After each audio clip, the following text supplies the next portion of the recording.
grace in the children's lesson, and that's what we'll talk about as we look at our gospel reading for today. Amazing Grace. I knew that song when it was not official in the Lutheran Church Missouri Synod. You couldn't sing Amazing Grace years ago. How many of you remember that time? You couldn't sing Amazing Grace, at least you couldn't sing it in church. You could sing it at the nursing home and other places, but Amazing Grace was not there. Somebody said, well, maybe not everyone has an experience or something like that. But anyway, Amazing Grace became official in our hymn book in Lutheran worship. The hymn book before this one, as I remember, was blue, if I'm not mistaken. And that was in hymn number 509. Now it is hymn number 744, Amazing Grace. Now, when it comes to the parable of Jesus here, we may feel more like singing this if we really look at it carefully, if we look at it from the view of those first workers in the field. We might put it in the terms that I have as our theme for today, outrageous grace. How strange it sounds. Now, God saved a wretch like you and me. He did, indeed. And in this parable of the vineyard, we have an example of how Jesus shows that indeed God's grace is amazing, it's outrageous, it's wondrous. But sometimes we are shaken up by it, as I tried to show in the children's lesson. We say, wait a minute, I did the work, and this other person gets the benefit just like I did. How does that work? Well, it's because there is outrageous grace. And it sounds strange to us. Let's look at the parable again from Matthew chapter 20. This is a picture of God's grace at work. Now the context shows what the problem really is. We focus on works all too much. I mean, even as Lutherans, we focus on what we have done all too often. And we tend to throw out grace or minimize God's grace. Now, just before this account in Matthew chapter 20, in chapter 19, we have the account of the rich young man who says, Teacher, what thing must I do to get eternal life? What must I do to gain eternal life? And then Jesus gives him, he says, well, have you followed the commandments? Yes. And then he says, okay, then now go and sell all you have, and then come and follow me. In other words, he wanted this young man to learn of his wondrous grace. But as you might remember from that account, the young man walked away sad because he had much wealth. Now even the disciples, and in fact Peter, focused on works as well, because after they heard that story, or after that event happened, and that young man walked away, Peter said to Jesus, we have left everything, Jesus, to follow you. What then will there be for us? What reward do we get for following you? What is the reward for our works? Well, Jesus then goes into this parable, and then he explains it to his disciples.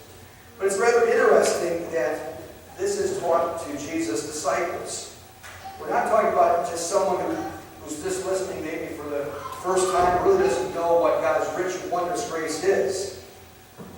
But the parable is framed both beginning and after with the phrase, the first will be last and the last first. Both sides of it. And they are a reminder in both before the story is told and after it's told that there's going to be a reversal. It's something different that we're not used to. Now again, the parable points to grace, God's undeserved kindness toward us. And this, like I said before, upsets our conventional thinking, both as disciples then and disciples now. And so we have this parable that's shared, and the kingdom of heaven, it says, is like this. And the kingdom of heaven, what he's talking about there, Jesus means the rule and operation of God's grace in our lives. And notice we have a very active landowner. Very much an active landowner. I was at a meeting just the other day, and we have a condo association, and we have a manager that we have hired to run things, and he does not do anything like this man in the parable. The landowner here goes out and works, and he makes sure he's covering everything. Our condo manager, he sort of says, handyman, go and take care of that. He doesn't check up on it or anything. But this landowner, God the Father, in His grace, He continually is operating in our lives. At the beginning, in the middle, toward the end, and even in the final hour, we might say, God's grace, His undeserved kindness is always at work in our lives. Now, the vineyard is a picture of the visible church, which was a very much used Old Testament picture of God's people, a vineyard. The marketplace is the world, and the laborers are, in this case, believers. So as we look at this parable, we may begin to understand God's grace at work in our lives. But then we have a warning about works, and we should beware about rejecting God's grace. Now, if you look at the Bible, most Bibles would have a heading on this account that says, the parable of the workers in one way or another. These workers, as we mentioned before, had the wrong attitude. This was the original group that said, okay, yes, we're going to work. We're going to start first thing in the morning, just a little bit after 6 o'clock in the morning, and we're going to go all the way to 6 o'clock at night with the way the light was and such. And so they were going to work. And then the manager said, I'm going to give you a denarius, which is a typical day's wage. But these original disciples, as you know at the end there, as they saw these other ones who had just worked, in some cases, just 1 hour, they thought, well, if he's giving a denarius to them, he'll probably give us 2 or something like that, because we worked a lot longer than them. And just like Peter, who said, what's in it for us, they had this idea, oh, we're going to get even more, because it's all based on how much we worked. And we worked a whole lot more than those folks from 3 o'clock or at the last hour, 5 o'clock to 6. How many of us, though, really here think in the same way? How many of us may say, well, you know, I've worked a lot in the church, and I've done a lot for my Lord, and I think I should have some recognition for that. And think of those idle folks. Those idle folks were hired throughout the day. They didn't understand either works or grace. They just said, well, we've been just standing here, no one's hired us. So then they got hired, and then the gracious master took care of them. Now, our attitudes may have to be radically adjusted, because as it says, the first will be last, and the last first. That's a complete flip over from what we normally think.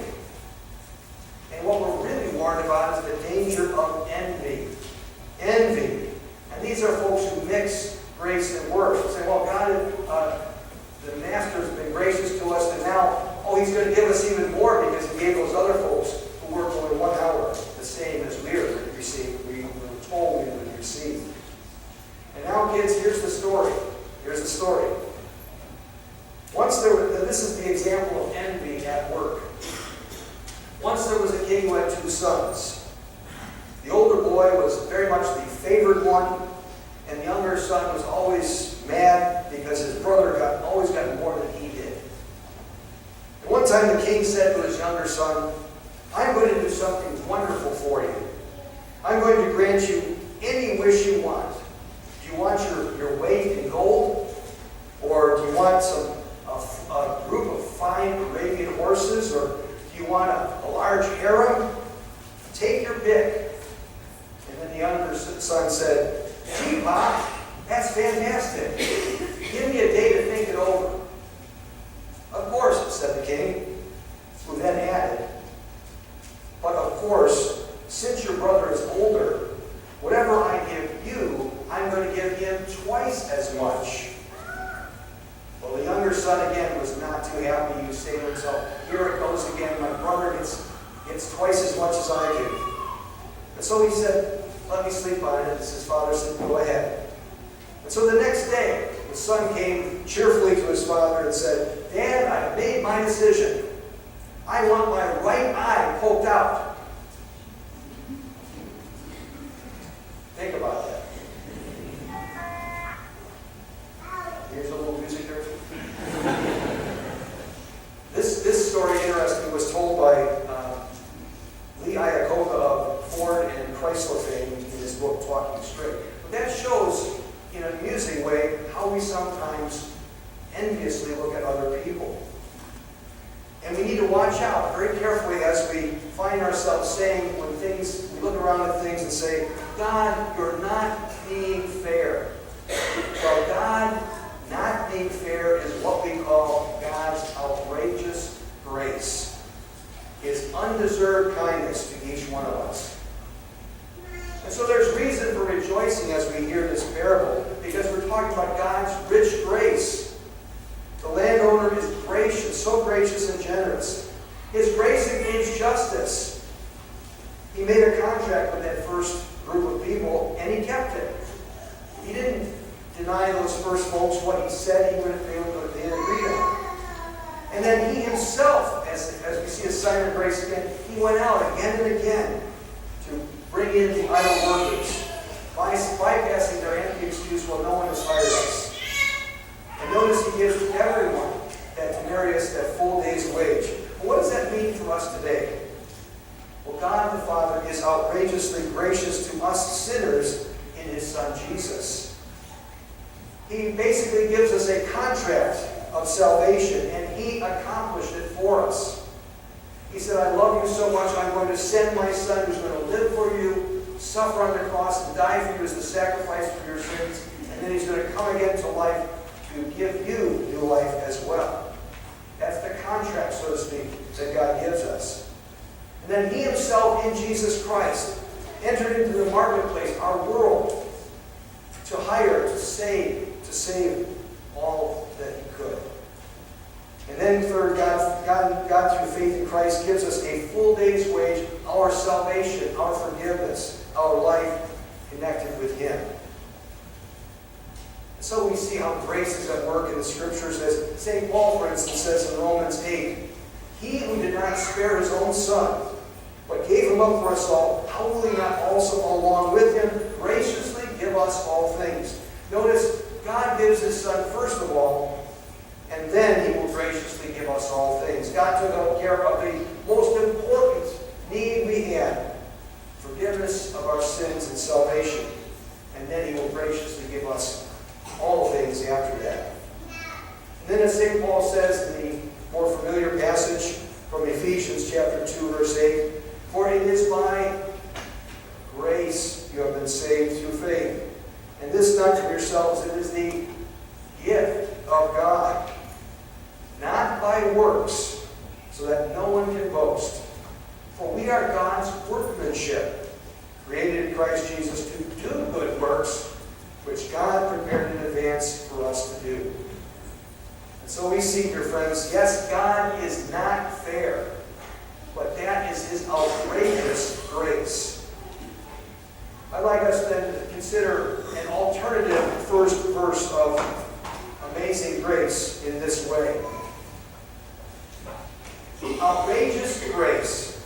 How strange it sounds. God saved a wretch like me? I once worked hard, but now I've found his grace is all I need. May God's grace be continuing to work in your lives of faith as you are able to understand and appreciate and praise God for his marvelous grace toward you. And may the grace of our Lord Jesus Christ, the love of God the Father,